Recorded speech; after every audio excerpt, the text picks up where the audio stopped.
Daremos início, então, à palestra com o nosso sereníssimo, grande regente do Supremo Conclave do Brasil para o Rito Brasileiro, irmão Juliano Coelho Braga. O irmão Juliano Coelho Braga, ele é psicólogo, valorizado e um grande apaixonado pela maçonaria. Iniciado novo, tem mais já de currículo maçônico em graus e tarefas, e conhecimento, estudo e palestras do que, às vezes, agregamos em nossa vida. Novo, mas dedicado a esse amor, a essa causa desse entrega. Ele busca exatamente isso, estudar, aprimorar. E essa leitura que ele faz, e esse caminho que ele percorreu já, desde quando foi efetivado no Rito Brasileiro, chegou a grande regente. Né? O que é o grande regente? É o 02 do Rito. Tem o primário, que é o 01, o grande regente é o 02. Mas é quem movimenta muita coisa do Rito. Ele acaba sendo muito mais a parte administrativa, corre, faz. Então, é um dos grandes responsáveis por essa evolução, essa projeção, esse crescimento e esse aparecimento do Supremo Conclave do Brasil, em especial nos últimos 15 meses aí que nós estamos trabalhando, observando essas questões. E, gentilmente, ele ajeitou a agenda. Ele deveria estar no Ceará hoje, mudou para que pudesse estar aqui em Curitiba, nesse evento, participando e conversando com os irmãos. Então, o agradecimento também do grande gerente do Brasil Paraná pela parceria com o Supremo Conclave do Brasil, mas dos irmãos, a você, Juliano, que se dispôs a vir aqui conversar um pouquinho com a gente. Por favor, nos brinde com a sua palestra. Mais uma vez, obrigado, irmão. Eu já estive em Curitiba outras vezes, e aí os irmãos sempre falam que Curitiba faz as quatro estações no mesmo dia, né? Mas dessa vez fez a quinta, o frio do cão, né? Eu não tenho nem roupa para isso. Então, eu quero pedir um pouquinho do calor humano aqui, irmãos. Eu nunca gosto de dizer que é uma palestra, eu não levo nunca por esse lado muito acadêmico. Né? O irmão Alisson falou aqui, nas palestras que eu faço, eu tento sempre falar das nossas vivências, das nossas impressões, dos porquês, do que nos move. Se irmãos viram como formação acadêmica, eu sou psicólogo, espiritualmente sou sacerdote de religiões de matriz africana. Então, sempre gosto de lidar com pessoas, com gente. Então, na maçonaria, desde a Ordem Demolei, iniciei na Ordem Demolei com 13 anos de idade. Então, sempre me chamou muita atenção. E o Rito Brasileiro, não pode passar por gentileza, o Rito Brasileiro foi uma dessas motivações para a gente se dedicar cada vez mais à maçonaria. Então, o tema desse bate-papo, vamos dizer assim, conhecendo e praticando os altos graus do Rito Brasileiro. Né? Como ele já disse, eu iniciei na maçonaria com 20 anos de idade, iniciei no Rito Escocês, fiz minha trajetória no Rito Escocês, fiz Arco Real, faço parte também do Arco Real, Templário, Rito Adoniramita, mas não é só indo lá fazer reconhecimento, não. Participando, como presidente de loja de perfeição, primeira cerimônia de todos os corpos. E quando eu falo isso, é porque durante a nossa palestra, vocês vão ver que o Rito Brasileiro ele prega, como grande gerente do Brasil, essa pluralidade de ritos. Mas é muito fácil falar da pluralidade de ritos, mas não, eu prego a pluralidade. Vem aqui, vocês que são todos de ritos, venham para cá, e eu não vou. Né? Então não existe isso. Sou membro regular de todas essas oficinas, sempre que posso, com essa agenda louca, a gente está sempre prestigiando. Semana que vem tem reunião do Arco Real, lá no Lagativo, vamos estar lá. Enfim, é um prazer muito grande estar e vivenciar a maçonaria. Por quê? É sempre a mesma história, mas de prismas diferentes. Né? Você vai para o vídeo de vocês falando de simbolismo, todos os graus são sempre com a mesma base filosófica, os sinais, uma coisa ou outra que altera, mas os sentidos são sempre os mesmos.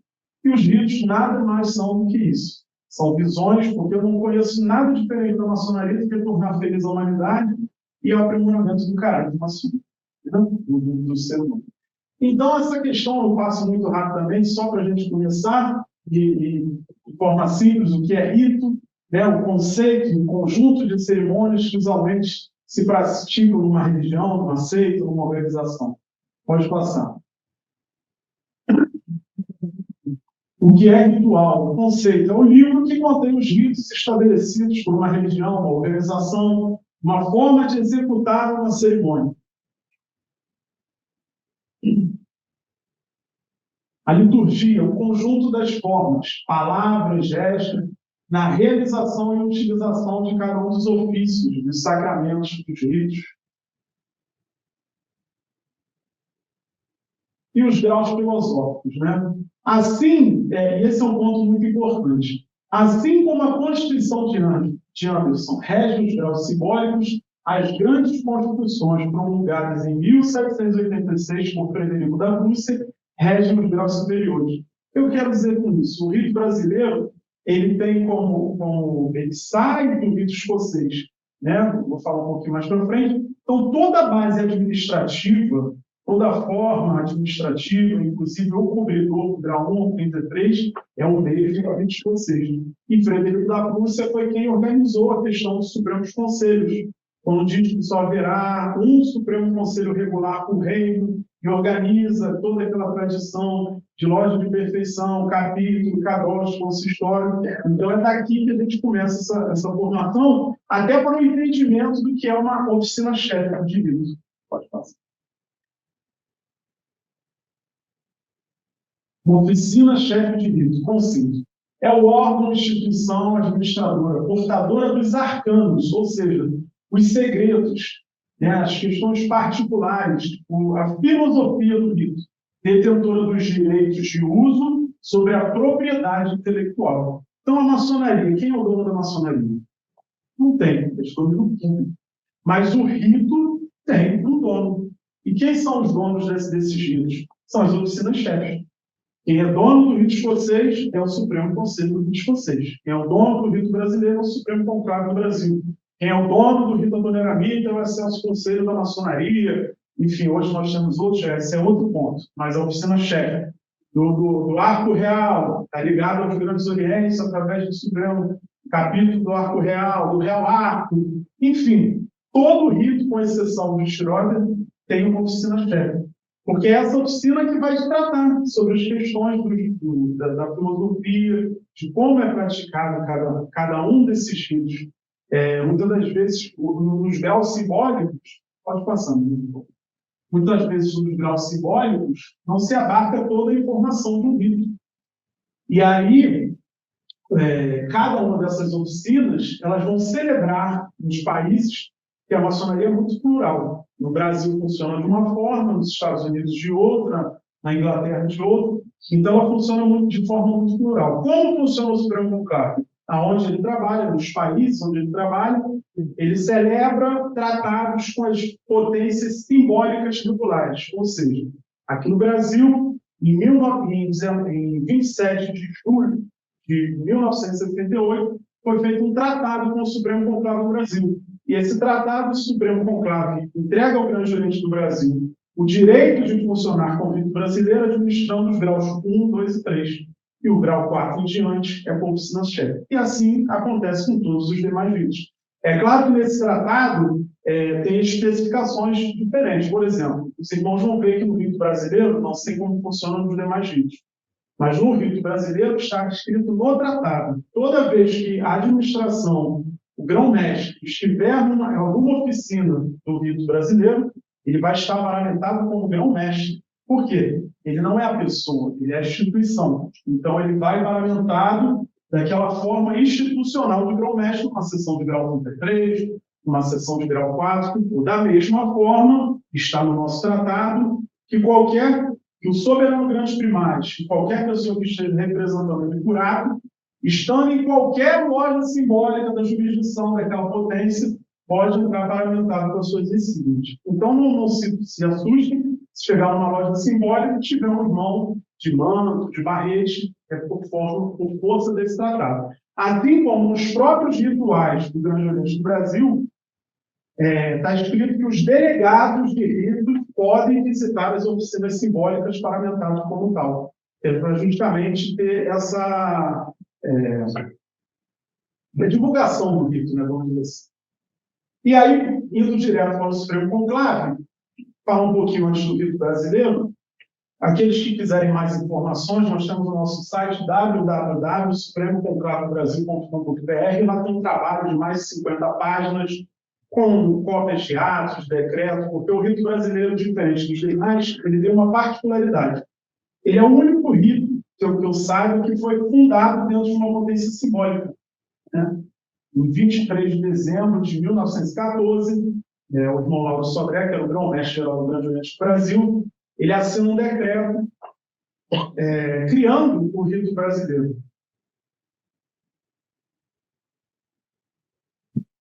Eu falava até com um Ney esses dias, que ele falou assim, tá botando o nome na história. Eu falei, Ney, quem fundou o rito brasileiro? Ele, Álvaro Sodré. Eu falei, não, ele assinou um decreto. Né? Se você for olhar, lá no site nós temos todos esses nomes, Mário Berg é o fundador do rito brasileiro. Foi grão-mestre do Grande Oriente, depois fundou as Grandes Lozes, enfim. Otávio Keller, que foi soberano também, do escocês, é um dos fundadores do rito brasileiro. E Nilo Peçanha, grandes nomes da maçonaria e até públicas, são fundadores desse rito. Ele vem com a ideia de criar um rito da cultura nacional. Em momentos que a pátria sempre passou por questões políticas, aqueles maçons, na época, por motivos dados a eles, queriam fazer algo voltados para dentro, voltados para as questões políticas, para se resguardar de alguma forma. Então, ele foi fundado em 1914, depois não prosperou muito, porque não tinha rituais próprios, só existia uma ideia, um pensamento, uma forma, uma vontade de fazer algo próprio, mas não passou muito disso. Em 1940, o irmão Otaviano Menezes Bastos, também grão-mestre-geral do Grande Oriente do Brasil, ele faz uma reimplantação do rito, uma segunda tentativa de reimplantar. E aí já escreve um ritual próprio do grau 1, do grau 2, começa a fundar algumas lojas. Nesse momento, nós temos a implantação da Loja Brasil, que funciona no Rio de Janeiro, e aí, por questões políticas, quando Getúlio Vargas pensava em fechar a maçonaria, iniciaram no rito brasileiro, o irmão do Getúlio Vargas. Então, veja que o rito está sempre vindo nesses momentos da pátria, de buscar essas questões.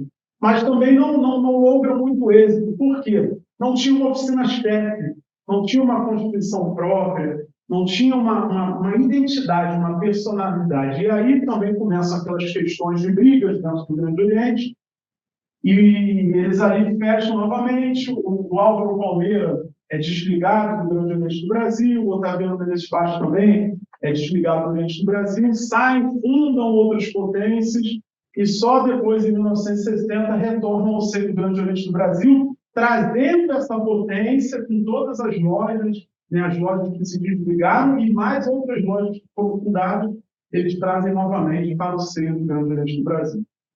Em 1968, em 19 de março de 1968, o irmão Álvaro Palmeira. E aí quero dar um destaque ao nosso irmão Álvaro Palmeira. Não sei se é conhecimento de todos, e eu mesmo, só tudo isso aqui que eu falo, muita coisa, eu fui buscar, porque em muitos lugares eu não via nada escrito. O irmão Álvaro Palmeira foi um grande nome da maçonaria. Iniciou em 1920, era um irmão de baixíssima estatura, foi grão-mestre-geral, ocupou todos os cargos possíveis dentro do Grande Oriente do Brasil, foi grão-mestre-geral do Grande Oriente do Brasil, foi na gestão dele que esse sistema tripartite foi instituído no Grande Oriente, foi na gestão dele, junto com o Nicolas Lan, que os rituais de mestre calado, as instalações foram colocadas.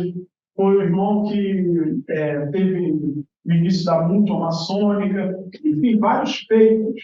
É um homem muito ativo na política, foi formado em medicina, foi reitor de universidade, e era de um conhecimento, foi membro efetivo do Supremo Conselho escocês. E aí, já no final da sua gestão, enquanto grão-mestre-geral do Grande Oriente, ele tenta concorrer ao cargo de soberano pelos comendadores. Uns dizem, que foi um concurso literário, 2 anos lá no Grande Oriente do Rio de Janeiro, uns dizem que ele perdeu a eleição, e outros dizem que ele foi impedido de concorrer porque ainda não se descompatibilizou do cargo de grão-mestre-geral, e ele ficou irritado com isso, porque na Constituição não previa isso. Enfim, graças a Deus, ele teve essa desavença lá, e aí ele chega no seu gabinete e ele fala: a partir de hoje, vou reimplantar, porque em 1940 ele estava com o Otaviano Menezes Bastos, ele fala: a partir de hoje, eu vou reimplantar o rito brasileiro, que vai ser um rito escocês retificado. Quando a gente fala rito escocês retificado, não esse rito que hoje existe também praticado, Ele queria retificar algumas questões do rito escocês que era praticado. Vejam os senhores, eu gosto sempre de frisar esse ponto, que o Álvaro Palmeira ele estava acima das vaidades. Muitas das dúvidas que a gente tem na maçonaria hoje, questão de vaidade, poder, não quer abrir mão de cargos, outros querem. E a maior prova disso é que, fundando um Supremo Conclave, reimplantando o rito, dando todo o cabedal de conhecimento nos rituais, fazendo as adaptações, ele nunca foi soberano grande demais. Ele nunca quis ocupar o cargo. Ele apenas era um homem de ideias. Era um homem que gostava de desenvolver aquilo que ele pensava. E sempre muito à frente do seu tempo.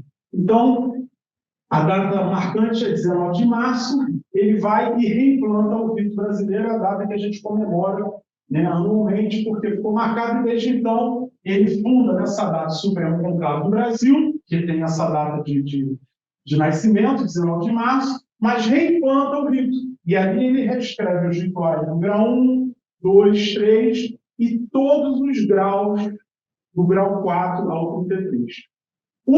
Esse é o rito da Tríplice Conciliação. E um desses exemplos é o nosso símbolo, que é o Tríplice Triângulo, e a Tríplice Conciliação é a tradição com evolução. Ele usa, né, a ideia de Manuel Antônio Dias, Miguel Antônio Dias, que era o pseudônimo de um cavaleiro Rosa Cruz, um maçom de Portugal, em idos de 1830, que ele, naquela época, né, no rito moderno, ele já indicava aos ritos, às obediências de língua portuguesa, que criassem um rito próprio, um rito da cultura nacional, que para ter a regularidade fosse tradicional na sua base, porém, a partir dos graus superiores, ele fosse evolutivo. Né? O que ele diz com isso? Qual é a ideia? Ou seja, para manter a maçonaria básica, no simbólico você tem o grau 1, 2 e 3 e ponto. Com todo aquele simbolismo do aprendiz, companheiro mestre, malho, cinzel, compasso, esquadro, esses símbolos, essas alegorias, os mitos que são contados. Porém, ele fala, chega, nós temos que fazer maçonaria com os instrumentos da nossa época. Então, isso é o pensamento de Álvaro Palmeira. Chega de falar de mitos, de alegorias, de escolas de não sei quantos anos atrás, estudar coisas que estão fora da nossa realidade. Como se você quer falar de virtude, fale de virtude. Se você quer falar de honra, fale de honra, de liberdade, fale de liberdade. E aí ele rompe com isso e faz essa maçonaria voltada à pátria, ao local onde ela funciona. De que forma? Em cada momento daquele grau, ele vai usar a cultura nacional. Por isso que o rito brasileiro, embora tenha esse nome de brasileiro, ele trabalha em qualquer país, como hoje nós já temos delegacias em outros países e até o Supremo Conclave no Paraguai. Por quê? Ele vai falar, por exemplo, vou dar um exemplo a vocês, Cavaleiro da Liberdade, grau 15. Aqui no Brasil, ele usa, em alguns momentos, ele usa a história do Tiradentes para falar de liberdade. Então, quando ele estiver no Paraguai, ele vai pegar alguma história do Paraguai sobre liberdade para utilizar como exemplo, mas ele vai falar de liberdade. Ele vai usar, em todos os seus graus, sociologia, filosofia, as ciências, matemática, tudo mais. Então, é a isso que se propõe o rito brasileiro. Com relação ao Supremo Conclave do Brasil, como eu bem disse, a questão administrativa, o que é o Supremo Conclave do Brasil? Supremo Conclave, ele é isso aqui. Ele é a união de todos os seus graus 33, né, que a gente chama de servidor da ordem, da pátria e da humanidade. Da mesma forma que o Supremo Conselho do Rito Escocês são todos os seus grandes inspetores gerais. Acontece que nesse colegiado existe um número de 33 membros que são membros efetivos. É uma classificação. E dentro desses membros efetivos existe um colegiado chamado Magna Reitoria, que no rito escocês é o Santo Império. Então, exemplo, para que os irmãos entendam, eu gosto sempre de falar isso, principalmente aos graus 33, que eu vejo muitas das vezes falta esse senso de pertencimento nos graus superiores. Nós, na nossa loja simbólica, a gente brinca, a gente compra sala, a gente briga porque a cadeira está fora do lugar, né? A gente tem aqui, não, a minha loja mãe. Você não fala assim, meu capítulo mãe, o meu kadosh mãe. Muitas vezes você vai presidente, depois larga aquilo lá, não volta nunca mais. Falta, eu acho, um pouco desse sentimento de pertencimento também nos graus superiores, como nós temos nos graus simbólicos. E o Supremo Conclave, assim como o Supremo Conselho dos Outros Vídeos, nada mais é do que a união desses irmãos. De forma que hoje, se caiu um avião com todos os membros efetivos, o Supremo Conclave são esses irmãos 33 que sobraram, que vão se reunir novamente, fazer novas eleições, eleger um novo, porque o soberano grande primário, o soberano grande comendador, ele nada mais é do que um membro efetivo que foi eleito para servir como presidente durante 5 anos. É só isso, existe eleição. Né? Então, diz aqui, vai ter até no conclave, agora em outubro tem eleição para o soberano grande primário. Se parecer gente para concorrer contra o Ney, e eu digo, hoje, eu já falo, eu já nem boto, eu faço algumas palestras, nós criamos até um avatar do Ney, porque está mais fácil botar um avatar do Ney aqui e falar que é o rito brasileiro do que o Silvio, muitas vezes. Né? Mas tem eleição. Então, ele é esse membro efetivo, né, que foi eleito para ser o presidente. Pode passar. Então, já expliquei. No caso do Supremo Conclave, aí eu não sei como eu não escocês, mas na nossa Constituição é um total de 33, podendo ter, no máximo, um por Estado, com exceção de onde a sede está localizada. Porque, para ser da Magna Reitoria, tem que residir na sede, onde está o Supremo Conclave. Então, o Rio de Janeiro, hoje, atualmente, é o único lugar que pode ter mais de um membro efetivo. Então, uma foto aqui dos membros efetivos, nossos primários, né? Ele usa esse manto branco. Enfim, tem toda uma simbologia muito bonita, né, para esse manto, mas ele é assim, ele usa a cruz papal, porque é o grande pontífice. Né? Os membros efetivos usam a cruz patriarcal, são os cardeais, né, como Roma mesmo, né? E dentro dos cardeais é eleito o sumo pontífice, o Papa, né, o primário, o soberano grande comendador.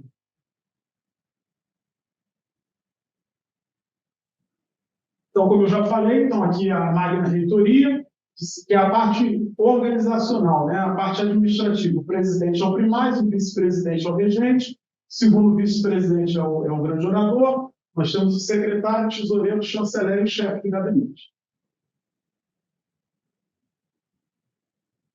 Também nós temos as delegacias litúrgicas, né, que são espalhadas pelo Brasil. Alguns estados, como aqui, tem 4, outros têm 15, outros têm 20, e outros têm um só. É sempre um membro, um grau 33, que é nomeado para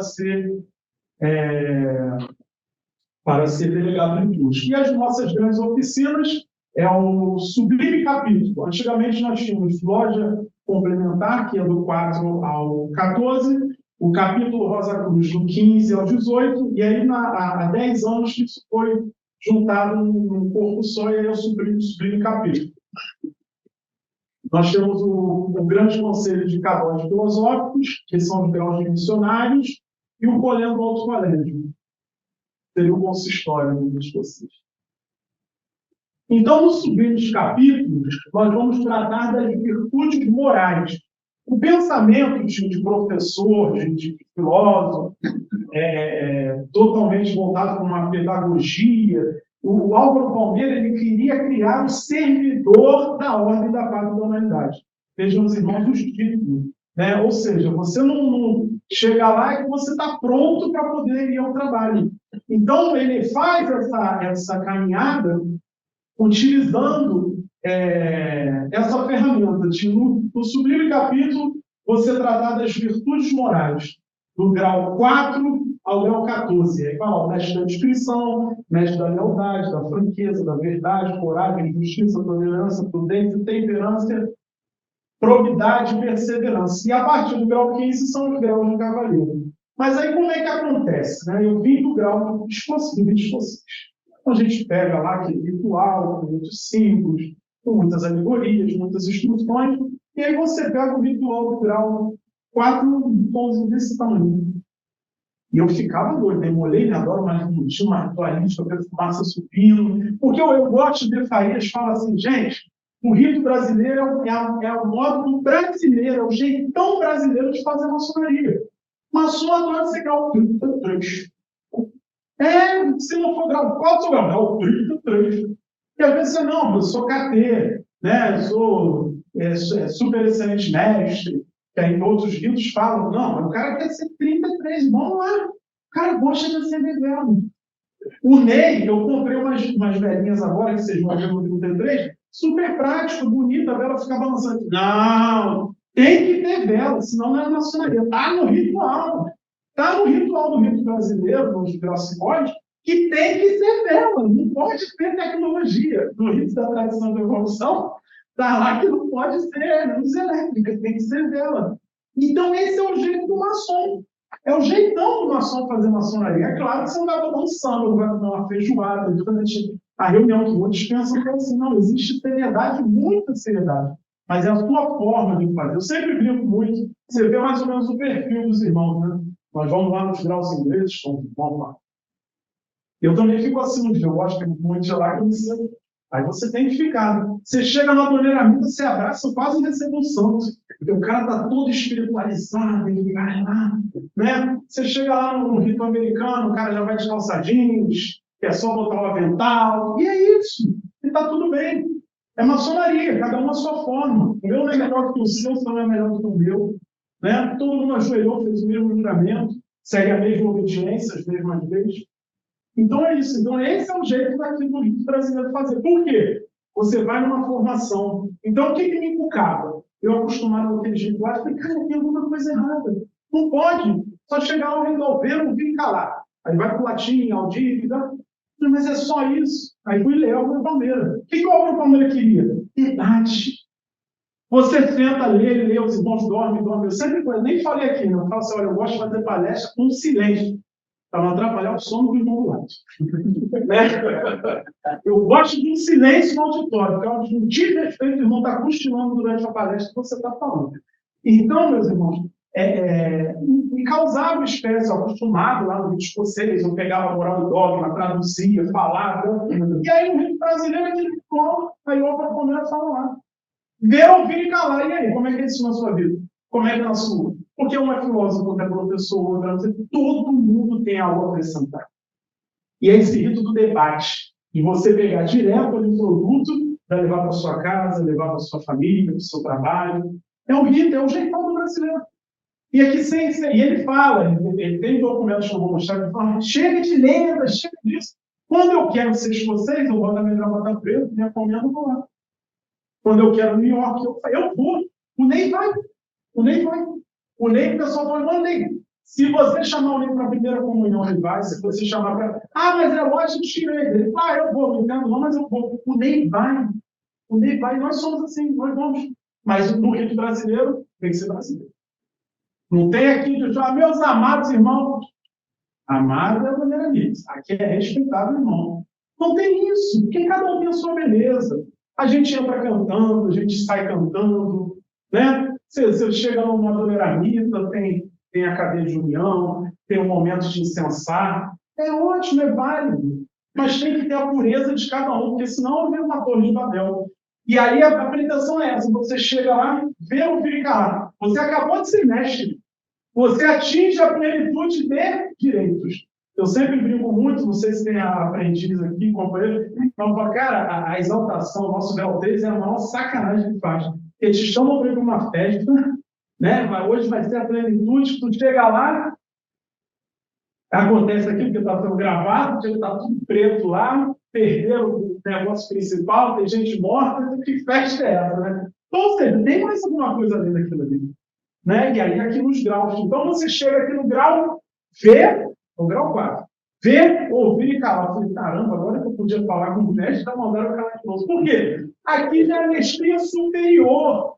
Você é mestre, então vamos agora aprender a ser mestre. Vamos adquirir essas virtudes. Então, isso é muito mais complexo, meu. Porque você fala, mestre da coragem. Não, se for só ler, mestre da coragem, de coração, você fica só nisso. Mas esse entendimento de vestir a camisa que faz toda a diferença. Depois da mestria, você vira um cavaleiro. O cavaleiro recebe a sua espada e já pode sair para a sua luta.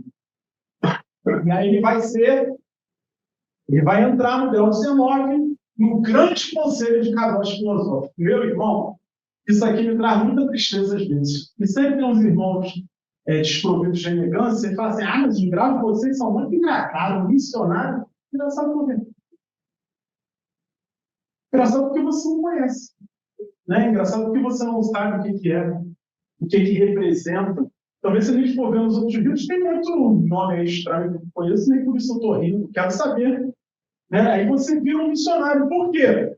Você acabou de receber uma espada, você é cavaleiro, está cheio de virtudes, sai agora em missão.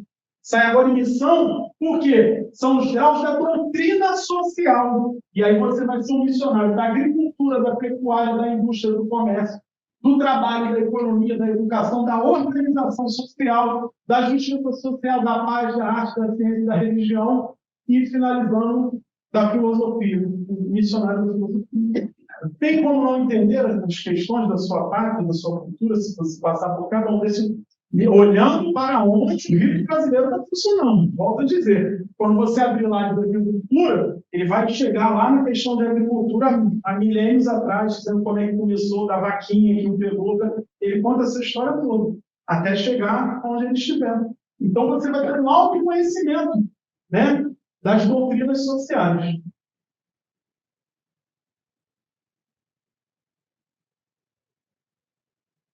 E aí você chega ao colégio, que é a doutrina cívica. São as questões cívicas da pátria. Agora, o Colhão falava, a maçonaria não tem pátria, mas o maçom tem. Se você for um bom patriota, você, por excelência, vai ser um ótimo cidadão do mundo. Porque não existe uma pátria louca que pregue nada diferente do que a preservação e valores. Então, você vira, através do Colhão do Colégio, um guardião do bem público e um guardião do civismo, aquelas questões de justiça social, de entender o Estado, o país, tudo está aqui. Para, no final disso tudo, porque o Palmeira falava sobre o humanismo maçônico. Ele se preparava o tempo todo. Então, você chega alçado ao sumo grau 33, né? A doutrina humanística, que é a síntese dos graus anteriores. Ou seja, você está pronto. Você agora está pronto para servir. Você está pronto para voltar e ser um servidor da ordem, da pátria e da humanidade. A humanidade nada mais é do que a extensão da família. E é o rito da tríplice-conciliação, que ele concilia a tradição com a evolução, como eu bem disse. Entenda, ele concilia o nacional com o universal. Não há como ter um rito nacional. Porque o rito nacional vai dizer que só podem iniciar pessoas daquele país, ele vai dizer questões que fazem segregações. E isso está contra o Landmark, está contra as constituições de Anderson. Então, ele é o rito que vai conciliar o nacional com o universal e, por último, ele concilia a fé com a razão. Porque nós somos um rito teísta. Nós somos um rito que não temos um grande arquiteto do universo. Nós temos um supremo. E não é para diferenciar, é só pelo entendimento que ele é supremo. Nós acreditamos no poder, na intervenção de Deus na vida do ser humano, cada um dentro da sua crença e das suas formas. Mas nós acreditamos que Deus pode intervir nesse momento aqui, pode intervir na sua vida. Então, essa é a crença, independente de religião, essa é a crença e a triste consideração do rito brasileiro.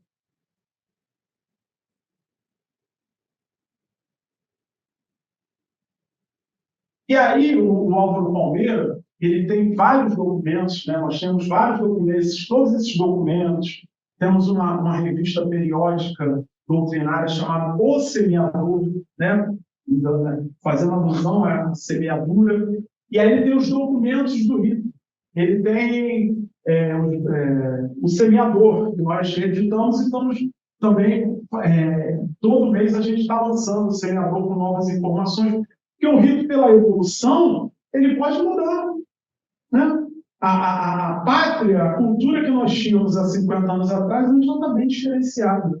E o rito sofre essas influências de forma benéfica e analisada através das nossas convenções. Nós temos convenções anuais, bienais, e onde todo rito se encontra para tratar de assuntos, como muda a gravata, rodou, homo omnis frater, o nosso lema, urbi et orbi. Então, tudo isso é tratado nessas convenções. E aí vocês vão ter acesso lá no nosso site, esses documentos do rito que ele publicava, e lá tem por que o rito é regular, como é que o rito funciona, falando de cada ponto do rito, de cada uma dessas questões, falando da sua fundação. Eu só trago aqui como exemplo esse documento, por exemplo, de número de 29, ele fala do apelo do século, né, voltando lá para a biblioteca maçônica do franco-maçom do Cavaleiro Rosa Cruz, Miguel Antônio Dias, que ele fala desse apelo, da tradição e evolução, dos graus simbólicos tradicionais, evolutivos na sua base, e ele fala disso, novamente ele dá essa pegada, de explicar, você tem que vir aqui para a maçonaria, para que a maçonaria você possa levar de uma forma simples e direta. Né? Pode ir passando.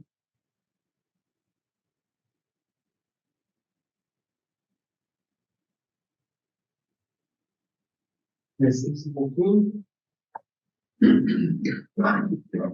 Então, para fechar aqui, quero mais uma vez agradecer, eu espero que tenha colaborado, a gente vai ter a mesa redonda para bater mais um papo. O Supremo Conclave está nessa pegada totalmente de evoluir, de facilitar, através do sistema, novos rituais, com QR Code, onde você pega ali as instruções do QR Code, onde você, todos aqueles desenhos, as artes, você consegue imprimir, você consegue se comunicar com o conclave, você hoje tem sua identidade, seus diplomas no celular, assim como tem também no Grande Oriente, no Livro Escocês, enfim. Mas a conclusão que eu trago sempre é o seguinte: qual é a compulsão no rito brasileiro? Que ninguém é obrigado a estar aqui. Né? A gente, quando até inicia na maçonaria, não nos falam qual é o nosso rito. Uma vez aquilo nos toca o coração, outras vezes não. Mas se vocês estão aqui, se os irmãos usam a gravata bordô, tem que ter um motivo. Para quando houver piadinhas, quando houver gracinha, a gravata é estranha, hein? Essa gravata é rosa, grau de missionário, você saber o porquê.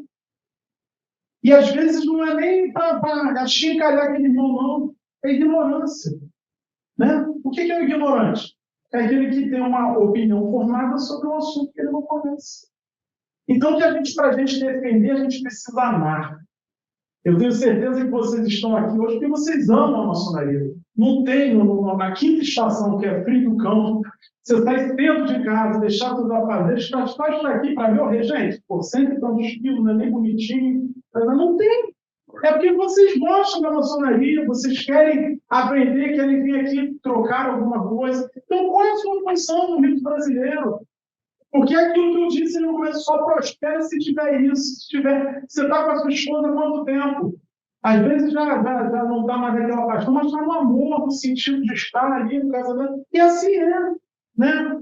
Onde você pode atuar como agente reformador? A gente vive num período que a turbulência está em nossa parte, como diz na ordem moderna.